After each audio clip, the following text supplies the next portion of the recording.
When you buy a house, you look out for the usual nightmares. Black mold, termites, a leaky roof. Law has a phrase for this. Caveat emptor. Let the buyer beware. But what happens when the nightmare hidden in the walls isn't a cracked foundation, but a poltergeist? Today I'm looking at the 1991 New York Supreme Court case of Stambovsky versus Ackley, better known in legal circles as the Ghostbusters Ruling. The story begins at One Levita Place in Nyack, New York. For years, the owner, Helen Ackley, proudly told anyone who would listen that her home was occupied by spirits from the Revolutionary War. She reported phantom footsteps, gifts of sugar left for her children by unseen hands, a ghost that would shake her bed in the middle of the night. She even sold the story to Reader's Digest. The house was a local legend. Enter Jeffrey Stambovsky, a man from New York City who just wanted a quiet home.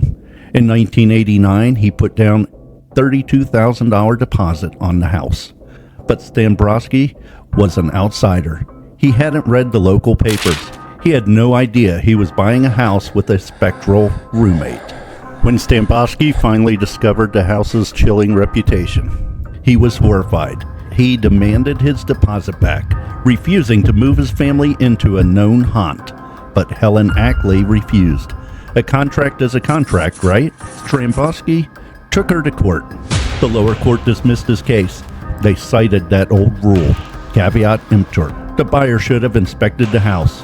But how exactly do you hire a home inspector to check for the paranormal? Stambovsky appealed, and the court reached the appellate division of the New York Supreme Court. And in a stunning, almost unbelievable decision, the court ruled in Stambovsky's favor. Judge Rubin wrote the majority opinion. He noted that because Helen Ackley had publicly advertised the ghosts to the press, she could not suddenly pretend they didn't exist when it came time to sell. The judge wrote a sentence that will echo in legal history forever. As a matter of law, the house is haunted. Stambovsky got his money back. The house was later sold to other buyers, who claimed they still hear the footsteps to this day. So before you sign that mortgage, you might want to ask who or what was living here before. Let me know in the comments. Do you agree with the judge?